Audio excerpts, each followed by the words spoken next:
Willkommen zurück zu einem wieder mal großen Meme-Stock-Update. Wir werden uns anschauen, wie steht es um AMC, was könnte nächste Woche passieren. Wir werden ein Update on Beyond Meat machen. Wir schauen uns natürlich an, wie steht es um GameStop. Ähm, Wir schauen uns auch an, ist Fibel jetzt wirklich am Boden? Und wir schauen uns an, was Trump Media diese Woche gemacht hat. Und wir werden damit anfangen, uns den Combine-Chart von AMC und Jimmy anzuschauen. Wenn es euch interessiert, bleibt einfach dran.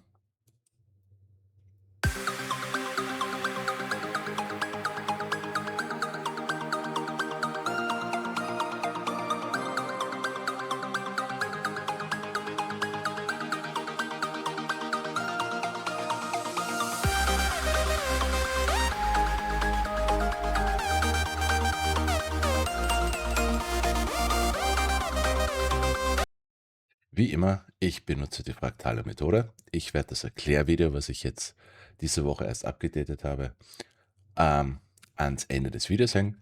Oder ihr sucht es einfach auf meinem Kanal, die Playlist Fractal Method. Gut, heute fangen wir mit AMC und Jimmy an. Was für eine Überraschung. So, für AMC und Jimmy, wir werden das heute jetzt ein bisschen anders strukturieren. Als erstes werde ich euch das Tracking, das ganz normale Tracking für AMC und GME zeigen. Und danach, wenn es euch interessiert, verbinden wir das noch einmal, ich habe das ja früher schon gemacht, mit einer kleinen Theorie vom kombinierten Chart. Für AMC, nur ganz kurz zur Wiederholung. AMC ist in einem Megaphone-Pattern. Ja. Ich habe in den letzten Videos gesagt, ich will eigentlich eher diese Linie, diese untere Megaphone-Linie nicht berühren. Wir haben sie jetzt berührt. Ja, gut, so viel dazu. Wann auch immer, schaut noch immer gut aus. Wann auch immer wir hier unten fertig sind, bin ich noch immer der Meinung, wir bekommen einen Zwei-Part-Squeeze. Warum? Einfach deswegen, wir haben das 2021 auch so gemacht. Ja? Und ich tracke noch immer das hier und nicht diese kleinen Squeezes. Bedeutet, wo wäre unser erster Part? Ne, dann schauen wir uns einfach 2021 an. Von unserem Boden zu unserem Peak nehmen wir die FIB. Ausbruch, vor allem auch Ausbruch aus dieser Trendlinie und ein 0.618 FIB Pullback. Ja. Wenn wir das jetzt dasselbe jetzt wieder machen, selbe Trendlinie, wenn das jetzt unser Boden schon war, schießen wir hinauf und wir müssen darauf schauen, wo wäre der Punkt, dass wir runterfallen, dass wir die Trendlinie nicht brechen und wo wir unsere 618 berühren. Und das wäre irgendwo um den Drehbau 120. Ja. Wenn ich also richtig liege, wenn wir das machen, schießen wir hier hinauf, machen einen schnellen Pullback runter zu 7,34-ish und dann machen wir diese Sideways-Bewegung. Ja. Dazu sei auch gesagt, in 2020 hat das 110 Tage so um den Daumendreh gedauert. Weil das Fractal immer größer und langsamer wird, gehe ich eher davon aus, dass das hier so um die 220 Tage dauern könnte. Das bedeutet, unser zweiter Part wäre irgendwann wahrscheinlich Jänner bis April 2027. Ja. Dann würden wir allerdings die obere Trendlinie berühren. Also irgendwas 700 bis 900. Schauen wir mal. Ja. Wenn wir einfach nur einen Ein-Part-Squeeze machen, bin ich auch glücklich. So wie ihr auch. Okay. Dann schauen wir uns mal an, was wir gemacht haben diese Woche. Und der Name dieses Videos ist Programm. Ich habe 3 Versionen für euch. Ja. Das Schöne, das Hässliche und das Absolutiere. Wir fangen mit dem Absolutieren an. Und ich habe in den letzten Videos schon gesagt, AMC mag keine doppelten Böden oder Triple-Böden oder Quadruple-Böden. Ja. Jedes Mal, wenn ihr das seht, ist es eigentlich schon Bestätigung, dass man runterknallt. Fürs Hässliche bedeutet das hier ist ein doppelter Boden. Und wir knallen nach unten und nächste Woche suchen wir wieder ein neues Allzeitlow. Ja. Wo das dann sein wird, weil wir jetzt schon unter der Linie sind, könnte ich euch nicht sagen. Ja. Müssen wir schauen. Ja. Und das würde bedeuten, das war einfach nur der Bounce. Sehe ich aber nicht. Ja. Komme ich gleich dazu. Ja. Bedeutet, das wäre das Hässliche. Jetzt zum Schönen. Und für Schöne müssen wir wirklich ranzoomen. Ja? Für Schöne bedeutet das nämlich, dass diesen Freitag in der Früh im Pre-Market war es kein doppelter Boden, es war ein Lower Low. Ja, bedeutet, dieser Unterschied war 0,01 Cent, was auch immer. Und es ist kein doppelter Boden, sondern ein Lower Low. Und wir sind daraus gewiegt. Bedeutet im Großen und Ganzen, das am Freitag war unser Boden. Wie geht es jetzt weiter? Ja, wenn man sich anschaut, das hier war jetzt schon unser Micro High Low. Und was wir den ganzen Tag am Freitag gemacht haben, war unser kleines High Low. Wenn ihr euch das anschaut von unserem Boden zum Top, perfekt vor allem in den letzten 5 Minuten. Ja, weil ich habe mir das extra angeschaut. In den letzten 5 Minuten sind wir unter die 786 gefallen. Perfekt. Ja. Wenn wir dieses, und in After Hours haben wir nichts mehr gemacht. Wenn wir dieses Level halten, ja, dann war das schon unser kleines High Low. Ja, das Ganze war unser kleines High Low. Wie geht es jetzt weiter?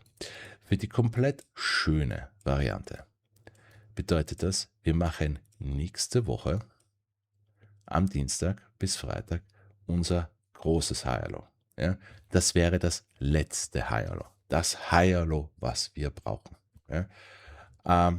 Und für die schöne Variante bedeutet das, wir gappen. Ja. Am Dienstag für die schöne Variante würden wir zwischen 1,77 und 1,80 öffnen am Dienstag. Also einfach im Pre-Market rauflaufen, 1,80 öffnen. Und den Rest der Woche, also Dienstag, Mittwoch, Donnerstag, Freitag, weil am Montag geschlossen ist, fallen wir runter. Zu was? Ja, wenn das hier unser Boden war und sagen wir, es wird 1,80, fallen wir runter unter 1,32 bis Freitag. Ja. Und die letzte Februarwoche machen wir unser A. Dieses A wird dann, wie in den letzten Videos schon erklärt, an der 200 EMA rejecten, wo auch immer sie dann sein wird. 0.5 Pullback. Und für das Schöne wäre kein Financial Advice, aber wahrscheinlich erste Märzwoche unser Squeeze. Warum ist das das Schöne?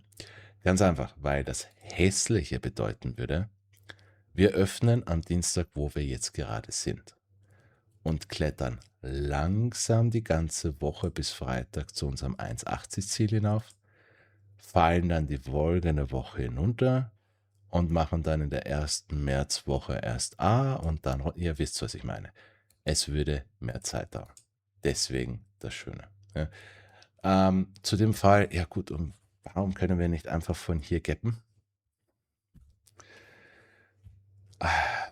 Leute, die mich schauen, ihr erkennt mich, ich will mein High Low. Ja. Dieses kleine High Low, das ist nur das High Low zu diesem. Ja.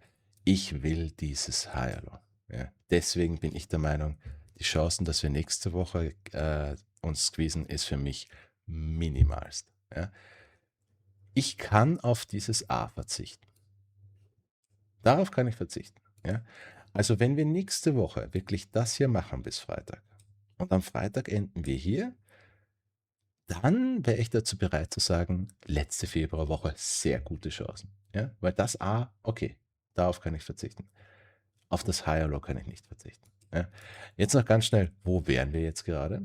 Wie schon im letzten Video gezeigt, hier einstündiger Chart Jänner 2021. Und für mich persönlich, ist meine Meinung, haben wir diesen Weg hier am Freitag gemacht und haben das hier am Freitag gemacht. Ja. Und das hier wären die 1,80 für nächste Woche. Ja. Also im besten Fall, für mich persönlich, ich kann mich natürlich irren, machen wir genau das hier nächste Woche und enden hier am Freitag. Und dann ist nur die Frage, müssen wir das machen oder brechen wir von hier einfach aus? Im Großen und Ganzen schaut es noch immer perfekt aus. Ja? Und ich werde euch, wenn ihr dran bleibt, auch am kombinierten Chart was Interessantes zu den 1,80 zeigen. Aber als erstes schauen wir uns GameStop an. So, für GameStop auch eine klitzekleine Zusammenfassung. Für GameStop unser Low war im April 2020. Dann sind wir aufgeschossen zu dieser Trendlinie, die bis zur IPO zurückgeht. Das war einfach nur unser A Pullback. bis Mai 2024 oder April 2024 und seitdem haben wir einfach nur das kleine High-Low zu diesem A gemacht. Ja. Unser nächstes Squeeze-Target ist unser B. Ja. Wann auch immer wir unten fertig sind, unser B. Und unser B, meiner Meinung nach, wird wieder an dieser Trendlinie rejecten. Natürlich gibt es Price-Targets zwischen 1000, 5000, 1 Million. Mein Price-Target ist zwischen 300 und 500, weil genauso wie Jänner 2021 werden wir höchstwahrscheinlich hier rejecten. Wie würde der Squeeze ausschauen? Dasselbe, was GameStop immer macht. Es rennt rauf zu seinem Peak-Target. Es rennt rauf zu seinem Peak-Target. Wäre in meinem Fall hier 367-ish. Dann fällt es instant runter. Es fällt instant runter. Es fällt instant runter. Und dann macht es noch einen zweiten Squeeze, genauso wie hier. Das wird aber ein Lower High. Und dann machen wir jahrelang einen Pullback. Ja. Das hat jetzt schon 4 bis 5 Jahre gedauert. Das hier hat auch 2, 3 Jahre gedauert. Also kann man davon ausgehen, dass das, weiß ich nicht, 7 bis 8, 10 Jahre dauern würde. Und dann machen wir erst unser großes C. Ob es dann noch wen interessiert, schauen wir mal. Aber das C kann dann über $1000 gehen. Ja. Uns interessiert aber derzeit nur das. Gut, dann schauen wir mal ins Microtracking. Auch hier haben wir wieder das Schöne, das Hässliche und das absolut Grauenhafte. Das absolut Grauenhafte wäre, wir kneifen jetzt runter. Ja? Wir bekommen noch immer mein Preisziel von 17,50. Ja? Und es wird länger dauern. Viel, viel länger dauern. In dem Fall wird natürlich AMC auch ein neues Allzeitlow machen und dann wird es langsam kritisch. Ja? Sehe ich nicht, aber als Alternative. Jetzt für Schöne. Ja? Und das ist Geschmackssache, klarerweise. Für Schöne bedeutet, wir haben unser Wie im November 2025. Wir haben unser High-Low im Dezember 2025. Und das ist schon unser A. Ich weiß, es ist unter der Trendlinie. Nein, das ist einfach nur unser kleines High-Low. Entschuldigung. Es ist unser kleines High-Low. Wir sind an dieser Trendlinie rejected und gehen jetzt runter. Dazu muss man sagen, im Gegensatz zu AMC ist das nicht irgendein kleines High-Low, es ist das High-Low. Bedeutet aber, unser Ziel ist 21,35. Fürs Schöne, für die schöne Version von meiner Meinung, gappen wir runter. Ja, bedeutet, wegen was auch immer, öffnen wir am Dienstag hier unten bei 21,37. Irgendeine News werden Sie sich schon ausdenken können. Und den Rest der Woche gehen wir schon rauf zu unserem A. Ja, dieses A, wie schon letztens gesagt, ist irgendwas zwischen 30 und $35. In der gleichen Zeit gapt AMC zu 1,80. Ja, das wäre das Schöne. Nachdem wir das hier fertig haben, gehen wir rauf zu unserem A. 0,5 Pullback. Im schönen Fall sind wir hier in der letzten Februarwoche. Genau hier. AMC ist auch fertig in der letzten Februarwoche. 1. Märzwoche Squeeze. Das Schiere wäre, wir grinden bis nächsten Freitag hier runter. Das wäre dasselbe wie AMC grindet langsam zu 1,80 hoch. Ja, dann wird es länger dauern, weil dann sind wir erst am Freitag hier. In der letzten Februarwoche gehen wir dann erst hier rauf und in der ersten Märzwoche würden wir dann hier runtergehen. Es dauert mehr Zeit. Auch hier muss ich sagen, für mich persönlich, ich sehe eigentlich keine Variante, wo wir einfach am Dienstag squeezen. Wenn ich falsch liege, sind wir alle glücklich. Okay, dann liege ich wirklich gerne falsch. Die Sache, warum ich diese Levels hier sehe, dazu komme ich jetzt. Das ist nämlich der kombinierte Chart. So, zur kleinen Wiederholung für Leute, die es zwar wissen, aber einfach eine kleine Wiederholung und eine kleine Wiederholung für die Leute, die es nicht wissen.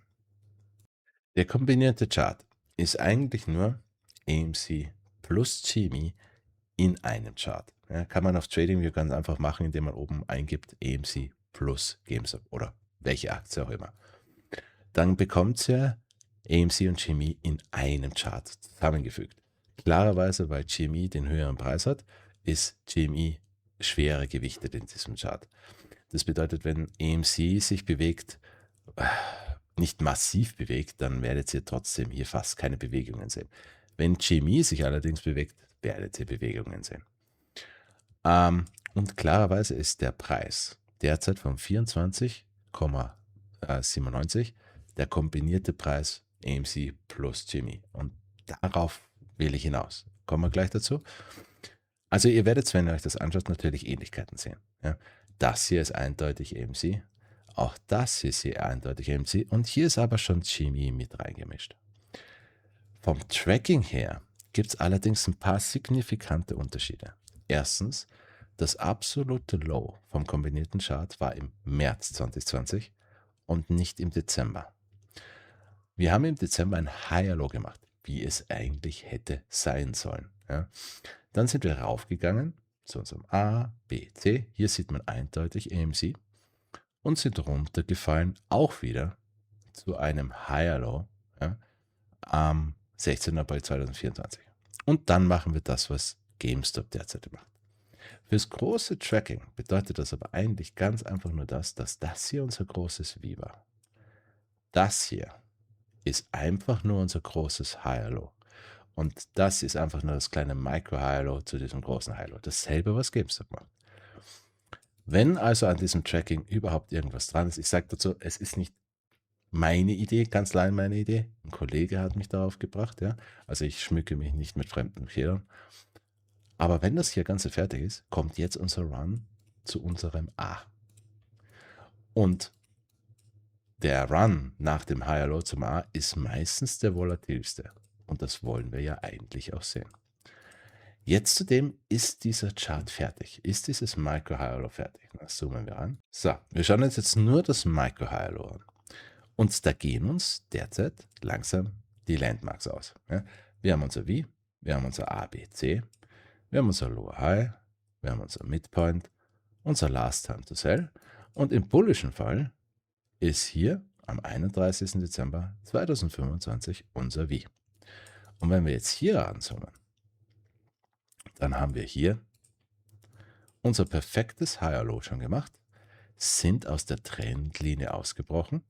Und auch wenn wir nicht in der Nähe von T sind, ich meine, das wäre jetzt nicht unser großes A, aber das Ganze hier wäre unser kleines A. Und wenn wir es 1:1 nehmen, wird dann noch unser kleines B kommen, unser kleines C und unser kleines C wäre dann unser großes A. Wenn wir nicht einfach mit Volume da drüber schießen. Ja. Ist aber im Prinzip jetzt egal. Das hier ist auf jeden Fall unser kleines A. Also das ganze Ding hier. Ja. Und es ist schon am Top, meiner Meinung nach. Also dieses C hier ist unser kleines A-Top. Und normalerweise, wenn man aus einer Wedge ausbricht, macht man einen Retest. Was auch bedeutet, wenn das hier unser A ist, machen wir einen 0.5 oder einen 0.618 Pullback. Und wenn man sich das anschaut, dann ist entweder der 0.5 hier bei 24,34 oder bei 23, 63, 65. Ja. Und hier ist der Gedanke, warum AMC zu 1,80 und GME zu 21,37 läuft. Weil ich versuche das irgendwie leicht zu erklären und auch grafisch darzustellen. Wenn wir jetzt annehmen, dass der kombinierte Chart runtergehen muss auf 23,66, ja, dann können wir uns ausrechnen, wo müsste AMC stehen, wo würde GME stehen. Ja, weil AMC plus GME ergibt den Preis. Wenn wir jetzt davon ausgehen, dass 23,66 unser Ziel ist, wenn wir jetzt hier runterfallen, und wenn wir davon ausgehen, dass AMC zu 1,80 raufrennt, rechnet man einfach derzeit von 23,66 weniger 1,80 würde uns geben, wo müsste GME hinlaufen. Und das Ergebnis wäre 1,86. Wenn man sich jetzt GameStop hier anschaut, ist 1,86 sehr nah dran. an unserem V&A. Weil unser V&A für GameStop hier ist 1,36. Ja. Jetzt ist die Frage, habe ich mich jetzt ein bisschen verrechnet oder geht der kombinierte Chart doch ein bisschen tiefer zu 23,16 und macht wirklich einen Breakout-Retest, weil dann ist dieses Level einfach perfekt. Ja. Es könnte etwas sein oder es könnte einfach nur gar nichts sein. Ja. Das sage ich jetzt wirklich dazu der kombinierte Chart ist eher sinnvoll. Wir sollten unsere Antwort aber auf jeden Fall nächste Woche bekommen. Im Großen und Ganzen, egal wie man sieht, jede Menge Aktien bereiten sich jetzt gerade vor. Sie sind alle im gleichen Feld. Alle. Ja. Ich werde das jetzt gleich bald mit Beyond, Webull und DGT zeigen. Es schaut nicht schlecht aus. Ja. Okay. Nächstes ist Beyond. Und auch für Beyond gibt es das Schöne, das Schiere und das Hässliche. Ja. Kleine Wiederholung, ganz schnell für Beyond, bedeutet einfach nur, ihr seht es hier, Beyond hatte sein Top im Juli 2020, hat dann im Squeeze von AMC und Chemie sein Lower High gemacht in 2021. Dann sind wir runtergefallen zu unserem Midpoint, was unser nächstes Ziel für unser B ist. Dann sind wir runtergefallen zu unserem T, zum Last Time to Sell, was unser nächstes Level für unser A sein sollte. Unser V war im besten Fall 17. Oktober 2025. Dann haben wir dieses massiv große High Low gemacht. Und wenn das fertig sein sollte, ist unser nächster Run A. Über 15 bis 25 Dollar. Frage ist dieses High Low jetzt fertig? Und das schauen wir uns an. Wir fangen mit dem Hässlichen an. Ja? Einfach nur als Alternative. Das Hässliche bedeutet eigentlich nur, dieses T ist nicht T, sondern unser M. Ja? Und wir werden runterneifen, neues Allzeitlow machen und es dauert ewig. Ja? Damit wir das einfach vom Tisch haben. Jetzt zum Schirchen. So, hier hineingezoomt auf dem 30-minütigen Chart. Das Schirche bedeutet, wir sind noch nicht ganz fertig. Ja? Wenn ihr schaut, am Freitag sind wir hier runtergekommen. Das Gemeine an der Sache ist, wir sind nicht unter das W&A gefallen. Ja? Und das Gemeine an der Sache ist, wir sind auch nicht unter die 786. Wir waren nah dran, aber nicht nah genug. Für Schiere. Ja? Bedeutet, nächste Woche fallen wir runter. Ja? Unser V&A ist genau bei 67 Cent. Ja? Oder, wenn ihr seht, wir haben hier noch eine Gap offen. Wir werden diese Gap füllen. Ja? Das wird wahrscheinlich die komplette nächste Woche stattfinden, wenn wir das machen. Sobald wir das fertig haben, ist dieses kleine Higher Low fertig und wir sind ready für den Run. Für das Schöne sind wir fast fertig. Ja? Für das Schöne bedeutet das einfach nur, das war unser fertiges Higher Low, warum auch immer. Unser T war hier, kein Problem. Wir formen jetzt gerade ein Micro Higher Low und bedeutet, wir könnten noch, gibt es zwei Möglichkeiten. Ich weiß, heute sind sehr viele Wahrscheinlichkeiten da. Ja. Entweder am Montag schießen wir nach oben, ole. Ja. Oder am Dienstag, Entschuldigung. Oder wir müssen noch einmal runter zu 69 Cent. Das sind 2 Cent Unterschied. Das können wir locker im Pre-Market machen. Ja. Füllen diese klitzekleine Gap hier. Das ist dann unser Micro-High Low und auf geht's. Gibt nur noch. Wir laufen derzeit wirklich am Zahnfleisch. Wir gehen so dermaßen ins Micro-Tracking rein, weil einfach keine Landmarks mehr über sind. Ja. Also wenn wir jetzt hier nicht hinunterknallen und ein neues Allzeitlow machen, bin ich der Meinung, wir reden nicht mehr von Monaten. Wir reden im besten Fall von nächste Woche. Schlechtesten Fall, kein Financial Advice natürlich, von 2 bis 3 Wochen für den Start von diesem Run. Und dann ist die Frage, machen wir das sowas ähnliches wie das Higher Low einfach rauf oder machen wir es ein bisschen langsamer? Aber dieses Ding muss sich jetzt langsam entscheiden, ist es fertig oder nicht? Okay, nächstes ist Bull. Und auch für Bull schaut es derzeit fantastisch aus. Ähm, Zur Wiederholung, die IPO hat in ihrem Higher Low gestartet, ist dann senkrecht nach oben gegangen. Das A und das B sieht man eigentlich gar nicht. Und dann zu unserem Allzeithoch hoch. Dann haben wir unser Lower High gemacht. Dann haben wir ein massives M gemacht, unser massiver Midpoint. Dann haben wir ein massives T gemacht hier.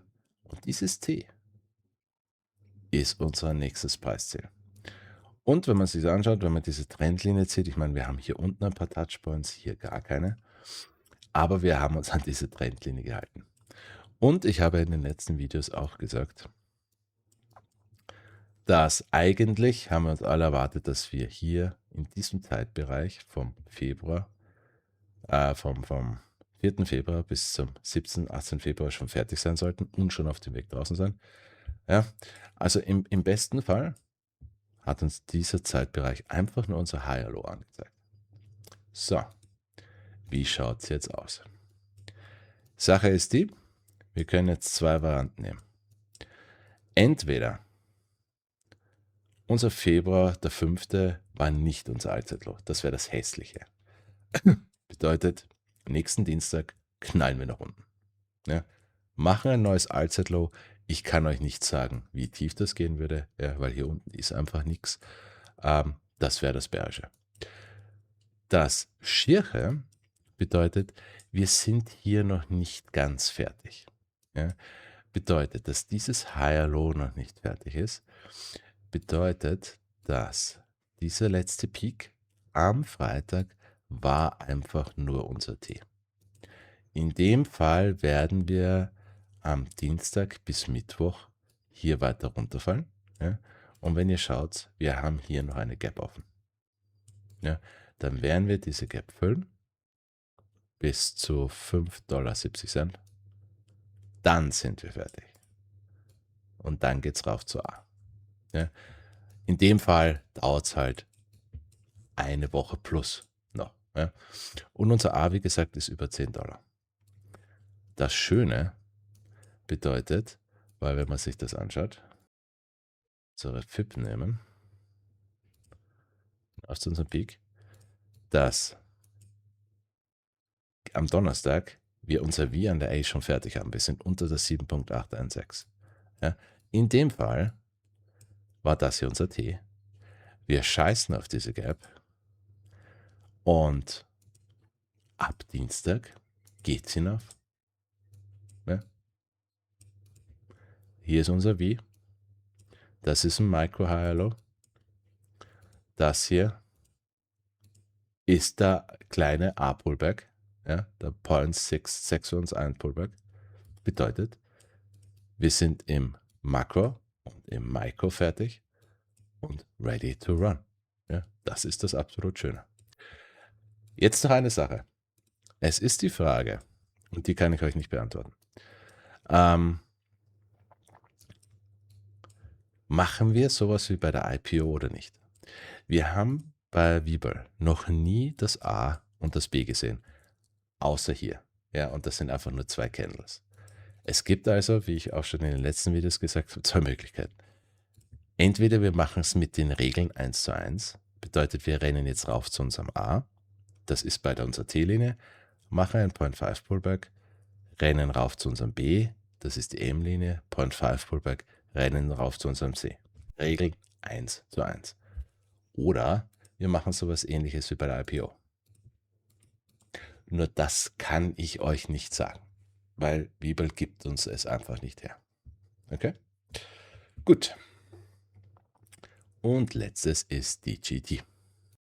Für DGT auch kleine Wiederholung.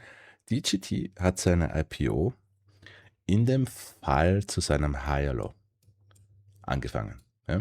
Und dann, so ähnlich wie Webull, einfach nur eine Candle, wupp, nach oben geknallt. Ja? Zu seinem Allzeithoch. Dann massives Lower High, massiver Midpoint, massives T. Ja? Und fürs normale bullische Tracking war unser V am 17. November 2025. Ja? Jetzt die Sache, was passiert als nächstes? Ich sage das ja jedes Mal dazu. Wir haben jetzt hier ein Higher Low gemacht und ein Micro Higher Low. Aber diese kleine Größe, ja, ist nicht genug für dieses T und dieses M und dieses L. Wir brauchen ein großes Higher Low, was vergleichbar ist dazu. Ja. Wir fangen also jetzt wieder an mit dem Hässlichen, den Schönen und dem Scheren. Ja. Das Hässliche ist, wir sind nicht fertig. Wir machen ein neues Allzeitlow und müssen dann von dann tracken. Sehe ich derzeit nicht, aber das wäre das Hässliche. Und jetzt ist Geschmackssache. Was ist das Schöne, was ist das Schiere? Ich habe nämlich zwei Varianten für das Higher Low, was wir brauchen. Ja. Variante 1, ja, ist meiner Meinung nach das Schiere, weil es länger dauert. Bedeutet, wir vergessen diese Candle hier, ja, und vergessen diese Regel. Bedeutet, wir brauchen noch ein Higher Low und das Higher Low ist hier an dieser Trendlinie das Top. Bedeutet, wenn wir hier unten fertig sind, machen wir das. Ja. Unser großes Higher Low, das ganze Ding hier wäre dann unser Higher Low. Wir fallen runter zu unserem V&A oder zu 7861.